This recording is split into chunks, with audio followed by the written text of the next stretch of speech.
Salut, donc dans ce tuto on va voir, c'est un mini tuto juste pour vous expliquer le fonctionnement des calques sur le logiciel d'édition photo GIMP. Voilà, je vais pas vous faire voir toutes les fonctionnalités parce que ça, bon, ça pourrait faire l'objet d'un autre tuto. C'est vraiment spécifique à la gestion des calques. Alors ça peut paraître tout couillon, mais je sais que moi à l'époque je galérais, je comprenais pas du tout comment fonctionnait le système de calque. J'ai mis un moment avant de comprendre, donc voilà, je me dis que ça peut peut-être vous aider. Alors, je vous fais voir. Donc là, vous avez votre logiciel GIMP d'ouvert. Ok. Donc on va ouvrir si ce n'est déjà fait. Vous avez ici l'onglet outils, le menu outils, d'accord. Fenêtre, voilà. Donc ici fenêtre, vous avez une nouvelle boîte à outils. On va cliquer dessus. Ok. Donc là, il y a une nouvelle fenêtre de boîte à outils qui apparaît. Bon, la différence de Photoshop, en fait, GIMP, c'est surtout que c'est une alternative gratuite et qui fonctionne avec pas mal de fenêtres. Photoshop, c'est intégré généralement, et bon, GIMP, c'est pas intégré, mais ça fait bien l'affaire en tout cas. Voilà. Alors, je vais mettre mon système de fenêtres ici, par exemple, tac, la boîte à outils. Je vais avoir une deuxième fenêtre, c'est des fenêtres, une fenêtre ancrable calque, ici, vous voyez, hop. Voilà, je vous fais voir, je pars de 0 pour que vous compreniez un petit peu le principe. Voilà, ça c'est vraiment les deux fenêtres par défaut avec lesquelles désormais je travaille, un boîte à outils et calque. Alors on va essayer de bidouiller un peu, de faire du montage photo, c'est un grand mot, mais bon, voilà, essayer de bidouiller. Donc là vous voyez, je fais, allez, attendez, je reprends, je vais sur fichier, nouvelle image ici, d'accord, CTRL N. Hop, donc j'ai une pop-up, une fenêtre qui apparaît, créer une nouvelle image. Modèle, taille d'image, vous voyez, donc là vous sélectionnez votre largeur et votre hauteur. Donc par exemple là ici j'ai mis 1830 par 569. Bon, vous mettez ce que vous voulez. Et vous avez ici, si vous voulez, option avancée, d'accord, vous cliquez dessus, hop, et là vous avez une partie cachée qui apparaît. Ça c'est la résolution en X et en Y, en hauteur et en longueur. Donc par défaut c'est en 72 dpi, quoi, ça va bien. Les hautes résolutions généralement c'est à 300. C'est pour ça que quand vous retravaillez une photo qui est en haute résolution, pour le web généralement vous pouvez passer en 72, ça va très bien, c'est suffisant, c'est largement suffisant. Ce qui va surtout nous intéresser ici, c'est bon, espace de couleur RGB, ça on s'en fout, vous laissez comme ça. C'est surtout ici par exemple, vous voyez, remplir avec, donc par défaut vous avez couleur d'arrière-plan. Bon là je vais laisser comme ça vu que je vais partir sur un arrière-plan blanc. Par défaut, je ne sais pas si vous connaissez la différence, la principale différence entre vous avez plusieurs formats d'images, notamment les plus connus, le format JPEG et PNG. La principale différence entre le JPEG et le PNG, c'est que le JPEG c'est un format plus léger, mais qui ne gère pas du tout la transparence. Donc par défaut, si vous avez un fond blanc, l'image va sortir en fond blanc. Que le PNG, c'est un format beaucoup plus lourd parce que justement il permet de gérer la transparence. C'est-à-dire que là, ici, si je fais remplir avec, je mets transparence, j'aurai aucun arrière-plan. Alors ça c'est intéressant pour certains montages photo, je m'en sers parce que justement pour les besoins de certains montages, j'ai pas envie d'avoir un arrière-plan blanc, j'ai besoin d'avoir un arrière-plan transparent pour pouvoir mieux l'incorporer par exemple sur le site ou voilà. Voilà, je vais faire simple, je vais laisser couleur d'arrière-plan, autrement dit, je vais pas toucher aux options avancées, voilà. Je vais faire valider. OK? Donc là ça me crée une nouvelle image, vous voyez, sans titre. Donc là, ce que je vais faire, je vais agrandir, hop, je double-clique pour agrandir la fenêtre. Et je vais également agrandir, faire un effet zoom pour pouvoir travailler sur mon image. Vous voyez ici, là en bas, à gauche, par défaut, c'est à 100%. Vous voyez, là, je vais mettre par exemple 200%. OK? Donc, une fois que j'ai cette base-là, je vais aller chercher, admettons, je veux faire du montage photo, je vais aller chercher des photos que je veux incorporer, ces fameux calques, parce que c'est vraiment l'objet de ce tuto. Hop! Donc je vais aller chercher ces photos là. Vous voyez, je vais mettre ces deux photos là. Hop. Voilà. Chouchou et moi. Ok. Voilà ici. Vous allez me dire comment ça se fait, ça apparaît pas. Ça apparaît pas les photos. Et oui, parce que alors ça c'est une autre astuce que pareil, c'est tout couillon, mais j'ai mis un petit peu de temps à comprendre. En fait, vous avez une règle, une espèce de hiérarchie dans les calques. Vous voyez, par défaut, l'arrière-plan, on va dire que c'est le calque papa, quoi. C'est le premier calque. Vous voyez. Et là, d'ailleurs, vous avez un œil ici, vous voyez. À gauche, là, une espèce d'œil. Je sais pas pourquoi la souris, on dirait qu'elle frise. Vous avez un œil, si vous, donc là, quand il y a l'œil, par défaut, il y a l'œil, c'est les calques qui sont visibles. Et si vous cliquez dessus, hop, ça veut dire que l'arrière-plan, finalement, se masque. Et on a ce fameux arrière-plan transparent que je vous disais à la base qu'on peut mettre. Et du coup, il y a les deux autres photos qui apparaissent. D'accord?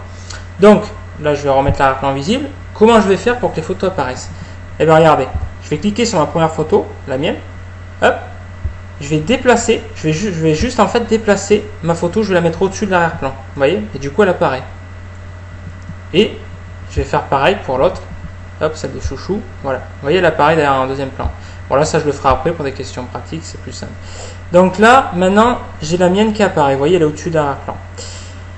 Ce que je vais faire, donc là du coup, clairement ce que j'ai fait, c'est j'ai inséré deux calques en fait. Ma photo c'est un calque, c'est la chouchou c'est un calque. D'accord, c'est ce qu'on appelle des calques.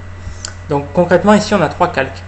L'arrière-plan, premier calque d'origine, parce que par défaut toute photo comporte au minimum un calque. J'ai rajouté un deuxième calque avec ma photo et un troisième calque avec la photo de chouchou. Voilà. Là on a trois calques. Et d'ailleurs ici vous pouvez le vérifier en haut de l'écran, vous voyez il y a marqué sans titre, couleur, RVB, donc c'est les principales propriétés, paramètres de l'image, et il y a marqué 3 calques avec les dimensions, vous voyez. Voilà. Donc, ce qu'on fait, je vais sur ma photo, je vais modifier la taille du calque, d'accord. Donc là, je fais clic droit, ici, échelle et taille du calque, d'accord. Hop. Donc là, par exemple, je fais, je sais pas moi, je vois que la hauteur, vous voyez, la hauteur ici, je suis à 569. Donc je vais mettre, allez, 300 par exemple, voir ce que ça donne. Ok. Alors ça, c'est pareil, vous y touchez pas, par exemple, par défaut, enfin, sauf vos besoins.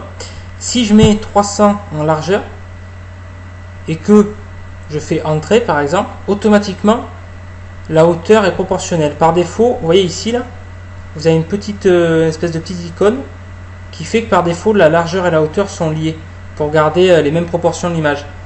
Si vous cliquez dessus, vous pouvez mettre une hauteur différente. Par exemple, pour une largeur de 300 pixels, la hauteur, pour obtenir une hauteur proportionnelle, c'est de 450.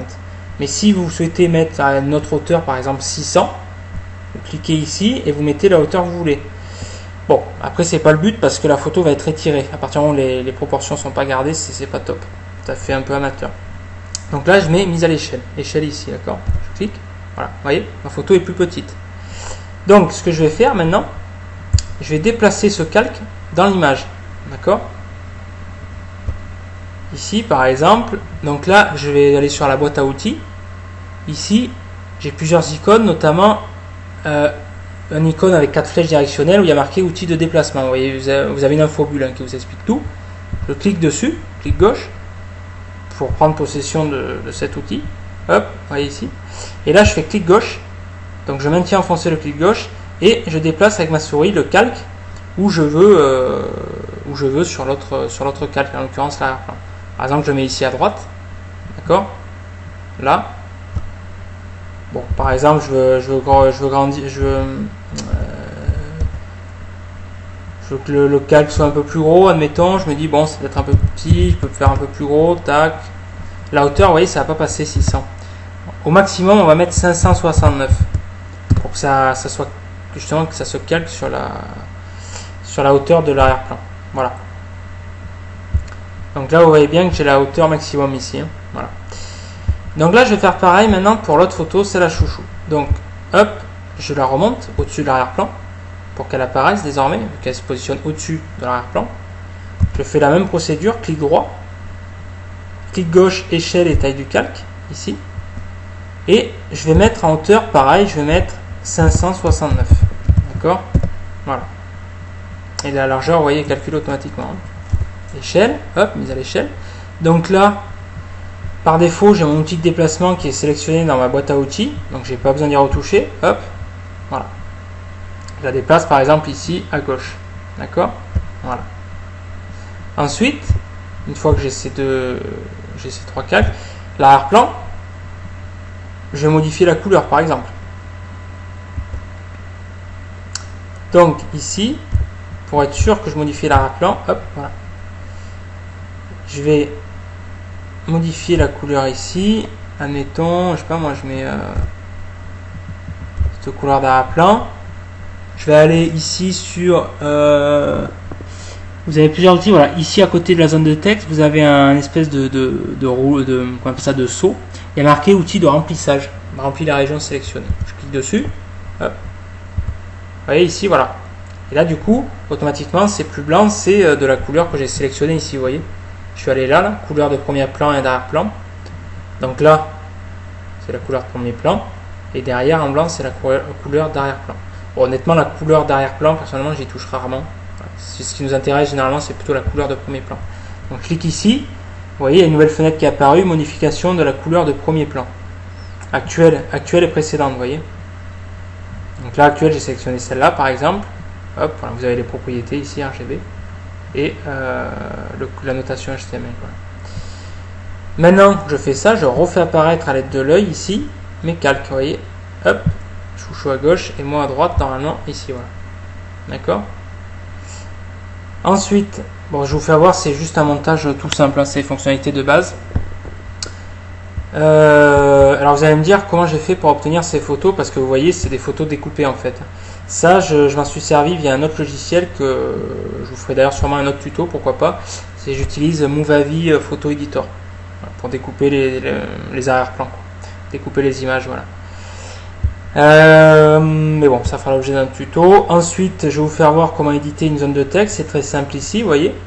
Dans la boîte à outils, outils texte, créer ou modifier des calques de texte. Hop, j'ai cliqué sur l'outil texte. Et là, je vais aller là où je veux insérer mon texte. Par exemple, je vous fais voir comment j'ai fait, en fait, comment on a fait pour faire pour changer la nouvelle image sur le blog, en fait, bychouchoulou.com, sur l'image qu'on appelle un header, quoi, l'image en haut.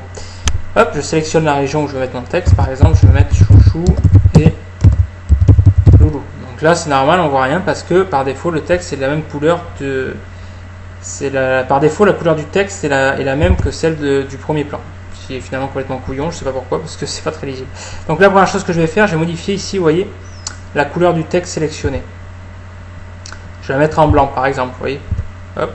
Donc là, déjà, c'est plus visible. Là, ce que je vais faire, je vais modifier la typo. Ici, vous voyez, c'est 100. Enfin, la police de texte, ce qu'on appelle une typographie. Ici. Je vais mettre, par exemple, une typo que j'aime bien. Voilà, grilled cheese, BTN, toasted. Voilà. Je vais modifier la taille ici.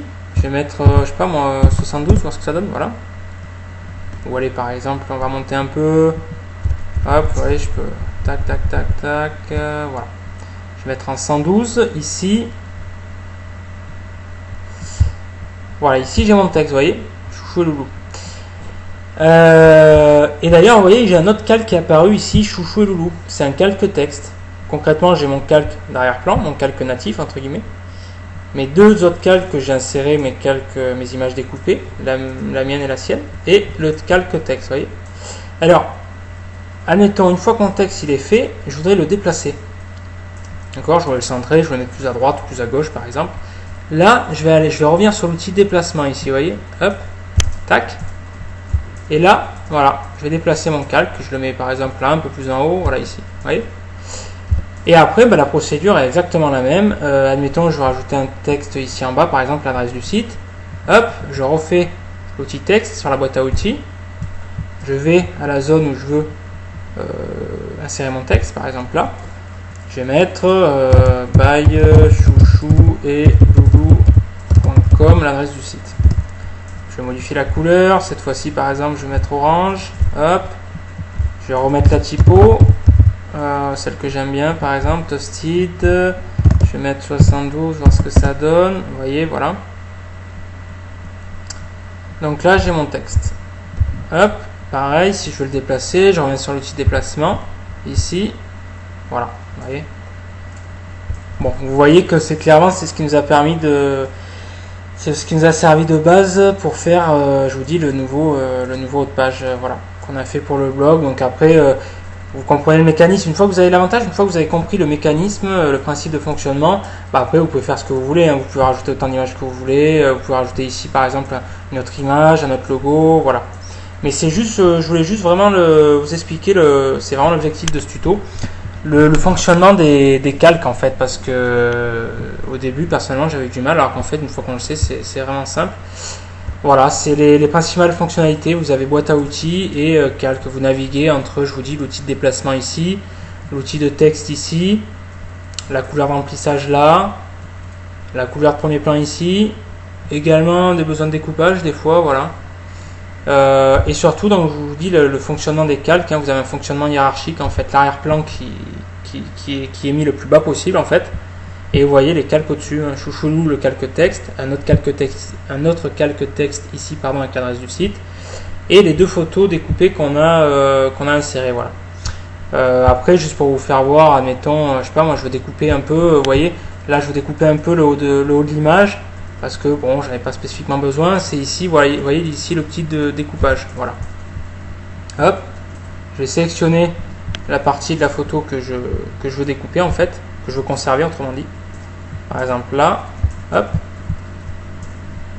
la zone, tac, vous voyez, je veux couper, voilà, je fais entrer, voilà, vous voyez que la hauteur est modifiée, c'est plus 569, c'est 541, voilà, c'est ce qu'on appelle l'option découpage, mais bon, c'est même pas l'objet de ce tuto, je vous dis à la base c'est vraiment plus pour la gestion des calques. Voilà, bah écoutez, en tout cas j'espère que ce tuto vous a plu. Regardez, on fait fichier.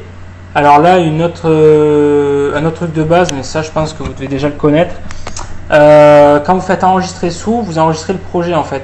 Par défaut, GIMP vous enregistre un projet de montage, comme quand vous faites du montage vidéo, vous avez ce qu'on appelle des fichiers de montage, des fichiers natifs incorporés au logiciel, avec une extension qui leur est propre souvent. Là en l'occurrence, l'extension de GIMP, c'est l'extension XCF. Vous voyez ici. Voilà, XCF. Donc là, quand vous faites enregistrer sous, vous enregistrez votre projet.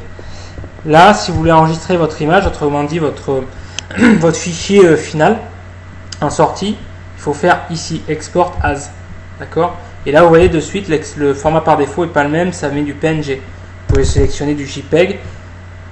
Par défaut, voilà, c'est le fichier plus léger. Et voilà. Vous faites par exemple JPG, hop, sans titre, dans Bureau. Hop, si vous faites exporter, vous calculez ici, vous voyez, qualité. Par défaut, vous pouvez laisser à 90, ça suffit largement. Bon, après, vous avez d'autres options avancées, ça vous n'avez pas besoin d'y toucher pour l'instant. Voilà. Et vous faites exporter et vous avez votre fichier qui est exporté à l'endroit où vous voulez, quoi. Voilà, voilà. Bon, bah, écoutez, j'espère que ce tuto en tout cas vous a été utile et puis je vous dis à la prochaine.